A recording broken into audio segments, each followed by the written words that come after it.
ሙስሊም ወንድምህን አላህ ሱብሓነሁ ወተዓላ ከሰጠው መለያ መጠሪያ ውጪ ሌላን ስም አትስጠው።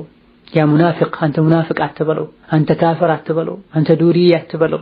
በተለይ ይህ የሱ ተግባሩ ካልሆነ ወላ ተናበዙ ቢልአልቃብ እርስ በርሳችሁ ውስጣችሁ ላይ ቅሬታ እንዲፈጠር የሚያደርገን ነገር የሚያደርገን ቃል አትጠቀሙ።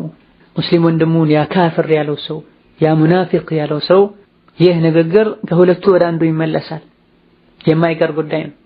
ሙናፊቅ የተባለው ሰው ካፍር የተባለው ሰው አላህ ዘንድ ካፍር ወይም ሙናፊቅ ሆኖ ከተገኘ ወደሱ ይሄዳል ይህ ንግግር።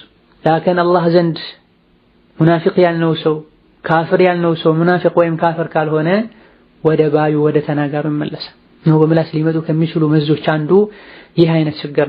በቀላሉ አንድን ግለሰብ ሙናፊቅ ነው ማለት፣ አንድን ግለሰብ ፋሲቅ ነው ማለት፣ አንድን ግለሰብ ካፍር ነው ማለት እኛ እንዲሁ ባነጋገር ደረጃ ቀላል ሊመስለን ይችላል።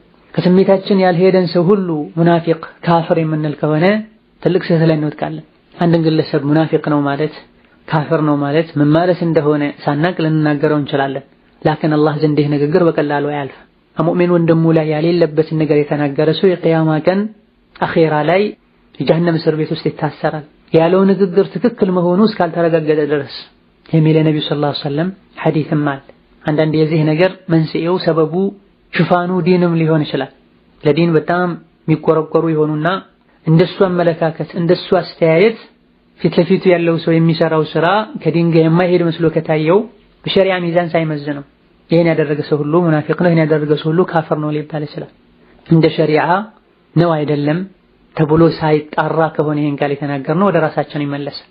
በሸሪዓም ተጣርቶ ቢሆን ተመዝኖ ቢሆን ይሄን ቃል መጠቀም የሚችሉ ዑለሞች ናቸው። አንዳንደኛ ይቻላሉ ብለን ምናስባቸው ይቻላል ብለን ምናምነውን ነገር ሌላው አይቻልም ካለ፣ አይቻልም ብለን ምናምነውን ነገር ይቻላል ካለ ሙናፊቅ ምንለው ከሆነ ካፍር ምንለው ከሆነ ዲኑን በጣም አጥብበነዋል። ዲኑንም እኛ በምንፈልገው መልኩ እንዲሄድ አድርገነዋል። ኺላፍ ያለበት ጉዳይ ላይ ዑለሞች የተኻለፉበት ጉዳይ ላይ አንዱን ሊከተል ይችላል፣ ሌላኛው ሌላውን ሊከተል ይችላል። ላኪን አንዱ ሌላውን ማክፈር ሌላው ሙናፊቅ ነው ማለት በፍጹም አይገባም።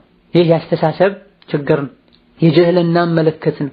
ግልጽ የሆኑ ነገሮችን አርካነል ኢማን አርካነል እስላምን እንኳን የሚያፈርስ ነገር ቢያደርግ አንድን ግለሰብ ፈጥኖ ካፍር ሙናፊቅ አይባልም። የሚባልበት ጊዜና ሁኔታ ሊኖር ይችላል፣ ዑለሞች ነው የሚያደርጉት። ላኪን ተማሪው ጀማሪው ስለ ዲኑ ምንም የማያውቅ ሰው እሱ ካለው አቋም ተቃራኒ የሆነ አቋም ያለውን ሰው በሙሉ ሙናፊቅ ካፍር ሚል ከሆነ አደጋ ላይ ነው ያለነው። ከአላህ የሚያርቀን አካሄድ ነው ይሄ።